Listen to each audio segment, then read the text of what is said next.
Hello, dear Puppies in community. Lovely to be with you again today. And yeah, got some good questions here, so we'll get stuck in and try and sort out what the problems are for, particularly for Louise and Ellie. So Louise Blackmore, I'll just read the questions out. It says Kiora Mila, 5-month-old border collie. She's quite reactive to dogs, and she's barking and rushing the gate when we're out walking.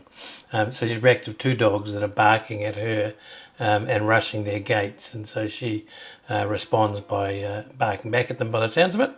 And so she's getting better, particularly in some areas we walk. We've done lots of sound scary work at home, so that's good news. Sound scary is really important to do, and it allows them to become less reactive, and their emotional resilience really builds on that. So that's good. She will do Zen sit and Zen down and take food in that context. That's when a dog's barking at her at the gate, at their gates. But as soon as we start off to move off, she's pulling on the lead. Am I better to stay in the location with the dogs barking for longer to get her more focused, or move out of the situation, then do Zen sit and down? I feel like I move away. If I move away, she's learning that pulling on the lead in this situation is okay, but she's also potentially getting more stacked. All other times she's great on the lead. Well, that's good. That's good that she's good on the lead. What's typical is that dogs will, of course, react when dogs are reacting to them through the fence. And you're right. In fact, they can either get scared or they can get aggressive in that context. So really important to do exactly what you're doing is get her into the situation where she's settled down. Zen down is the go-to behaviour in that situation. Now give her a little bit more distance in that situation from the dog behind the fence. And it's typical. Normally you can identify those dogs through your walk that are more problematic at the fences. I tend to grade those dogs a little bit and think, okay, that's a bad one. You know, that's a 10. This one's not too bad. It's a 5, and this one over here is just a little bit niggly at a 3. So I'm going to work with the 3 first, and I'm going to really try and get that response going well with a low level arousal dog. So focusing on just getting used to that dog, and I would spend more time with that dog, staying in that position till she settles down. Click and rewarding, so don't move away. And I'm not sure whether you're talking about her rushing back at the other dog and being reactive, or whether she's pulling off and trying to get away from the other dog. But either way, keep her under good control and incrementally move away. Don't allow her to pull on the lead in that situation. Just really trying to work her down and keep her destacked in that situation. Sometimes it's useful to have another dog, confident dog there. So we use a little bit of social facilitation. She looks across at the other dog and sees that it's not being reactive. Again, you want a dog that's not reactive. So that's what we call social facilitation. Really nice way to get her to settle when she sees another dog settled. So that's another good way to do it.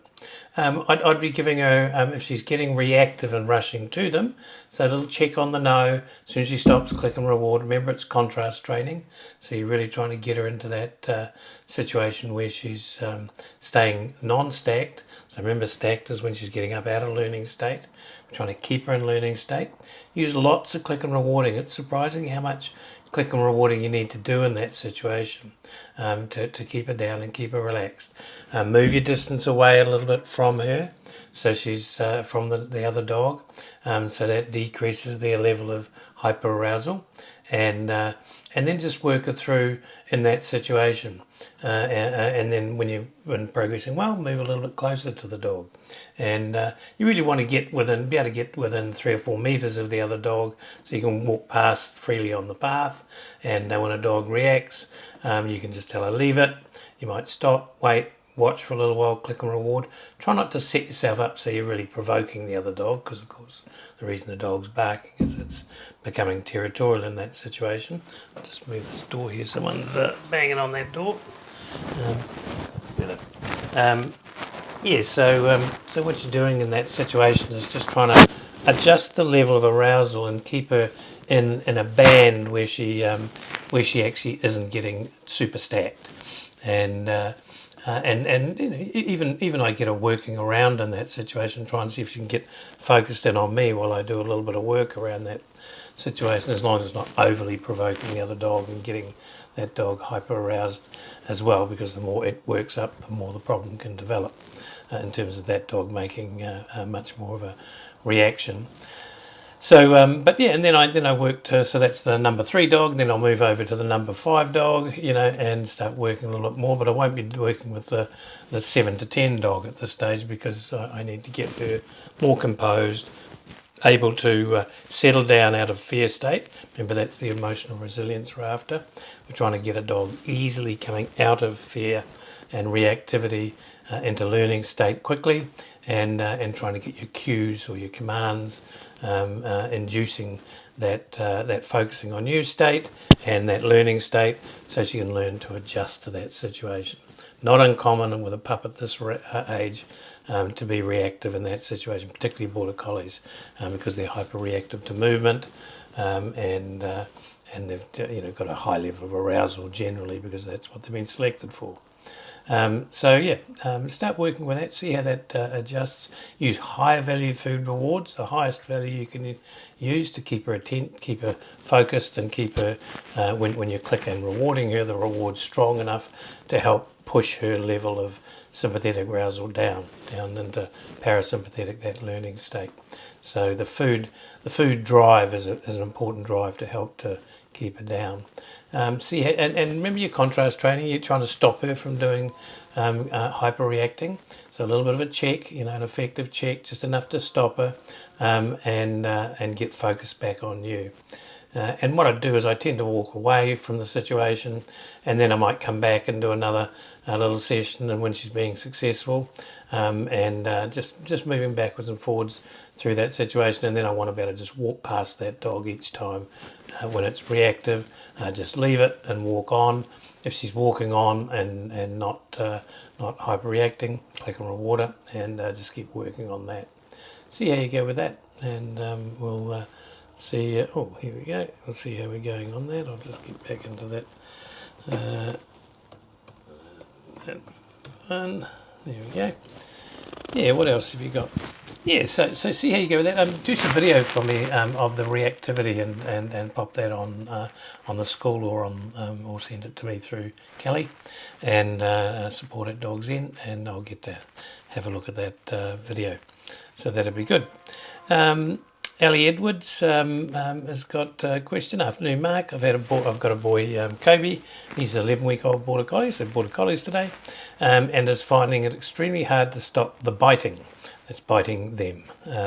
We are doing positive reinforcement with good behaviour and rewards when he stops using the clicker, so that's good, and distraction with chew toys, etc. But it's only ever when he's it only ever helps in the moment for about a second or two, excuse me, and he's back to the biting, nipping and jumping. Is there any other way we can stop this? He'll literally bite anything from furniture, socks, shoes, or anything outdoors. He doesn't seem to have much, so I'm just wondering whether I just want to separate out the biting objects, like chewing things. That's destructive behaviour, as opposed to biting your hands and the kids' hands and so on, or legs. So when we're talking about bite, trying to teach them discrimination and teaching them bite inhibition, which is what we're trying to do in that situation, then what you really, we're talking about that separate from destructive behaviour. I'll talk about those two things differently because they're treated differently. He doesn't seem to have much chill time unless he's asleep. So remember, he's only 11 weeks old, so we really do want him to be getting plenty of sleep. But it sounds like he's a typical border collie, quite active and already, and gets bored easily because they're a working breed. So I understand he's a puppy, and it's what they do. But I'm running out of ways to keep him entertained and stop him biting. The lip roll doesn't seem to work very well either, as he will whinge, then forget about it and continue biting. If we take him to other places where he's unfamiliar with the environment, he won't bite. That's not unusual, that when he's in in a different environment, he's more distracted by all the other stimulus. And you're right, seems that it only be doing it when at home and comfortable. Is he bored? Maybe. Yeah, there is a boredom element to it, and an element of he's a high energy working line of dog, and so yeah, they do take some stimulation. That's for sure. Particularly when there's no other pups. Remember, just not long ago, he had all those other pups to play with. Now it's you, so he'd like to scrag you and grab you like he does with his pup mates. So we're certainly going to be working on that. He's a very smart dog, learns tricks and commands very quickly, but the leave and the no when biting doesn't seem to stick. It is a habit he can't control. We're really struggling with him and with him listening to stop the biting too. Some guidance would be great. Okay, so we're talking about predominantly bite inhibition there, but as I said, let's separate out bite inhibition with you and your hands, as opposed to actually chewing and being destructive with other things. So there's several different techniques that we use for bite inhibition. You've obviously read some of them. You've got the lip roll there. Remember the jaw pinch, which is pinching into the bottom of the jaw, and it causes him to gape his mouth open. So you're pinching between the V of the jaw, just pushing the tongue down, and he'll open his mouth and pull back. And in that situation, you pull him back towards you, and once he realises that, and say no, and then push him away. Try and then redirect him when he goes back onto his feet to a click and reward for staying 4 feet on the ground, and you'll see that he's in that situation that he's going to be. You can click and reward that behaviour and try and redirect his focus onto working rather than biting. But the other thing I want you really to focus in on is as putting your hand in his mouth when he's not quite hyper, yet not when he's in that full mode. This is a training technique. So you pop your hand in his mouth regularly and let him just mouth gently on your hand. No nipping, no biting, just mouthing, and click and reward him for that. And just say gentle. So gently, and as he's gentle in that situation, click and reward him. So you're trying to teach him formally to learn that hands and legs and things like that, you're not allowed to nip them hard, and so you can mouth them and touch them in that sense. Remember, they use their mouth like hands, so we're trying to teach him to use his mouth gently and have a soft mouth with you. So that's the gently command, and that's part of. I do quite a lot of that with my pups, and you'll see that he starts to learn that bite inhibition much more quickly when you do that. Secondly, I go to when he's in a bit more of a hyper-aroused state. I want to have a tug-of-war toy, a tug toy. I normally use a rubber ring with a rope on it. That's a good one. A ball with a rope on it, and I want to redirect them onto that at any time. And I want to really have it attached to your pouch, and when you're in working mode, or with you when you're in places where he's doing this mouthing. So redirecting onto a tug toy and getting him to literally tug at it, So you get him to utilise that tug and chew kind of behaviour, and manifest it and express it in a context he's allowed to do it. So we're trying to teach him you can do it on this, but you can't do it on me. And so it's important to do that one. The leave it and the no command in the context of have a look at the video on leave it and no. That's just a general leave it and no. And we're throwing food out and saying get it, and then throwing food out the other way and say leave it. And when he leaves it, we click and reward him. If he doesn't leave it, we check him on a no. And when he looks back at you and stops, we click and reward him. Have a look at that video. Work that regularly, that video, as that technique, and because that can start to become effective also while you're doing his general training and interacting, and when he's being too mouthy, then you can check him on a leave it and a no. I leave a little drag lead on him for that. Got a slip collar on, or his half slip, and I'm using that effective check to stop that behaviour. I do the moderation technique when he's doing it to kids and other people and jumping up on legs. So I'm just doing a little check on the to teach him that if he bites something, it bites him back, So I use a little effective check. When he comes away, I click and reward him. Normally throw that on the ground for the reward and the response to that. So you can see what you're doing in that situation. It gives you also that tool to effectively inhibit that biting and stop it at its source. As I said, when you're doing the lip roll and the pinch, the jaw pinch, you've got to actually make it effective, or it becomes a game and gets worse rather than better. So make sure you learn how to do that technique, and again, watch how I do that in the video. That's important. So then we move on from there, and remember your general umbilical and your joining up and all of those techniques. You teach them to follow you and be with you and do things with you, and click on rewarding them for 4 feet on the ground and not jumping up and not nipping. And again, using that check on the no. I've got a little guy here. Who's this? Hey, is that my little boy? Hey, where have you been? You there, Kim? Kim, are you there?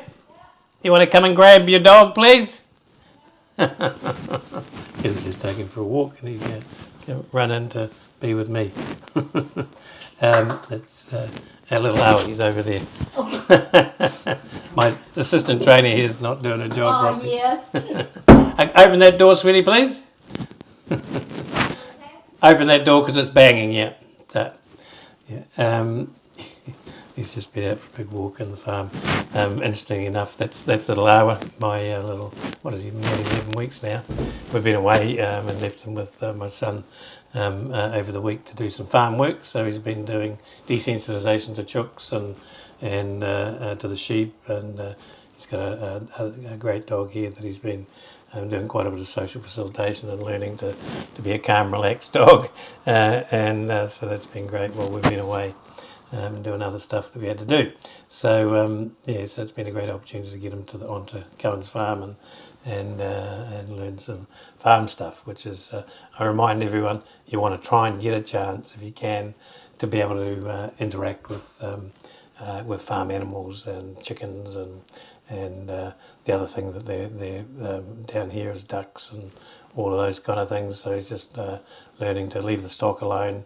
And so have a look at the cross-fostering work and make sure you're all doing that and getting a chance to get your dog into a farmlet or a farm situation, so he knows how to deal with all of those situations. Just mentioned that since he's come in and broke into our little session here. No, that's all good. Just finishing off that bite inhibition stuff.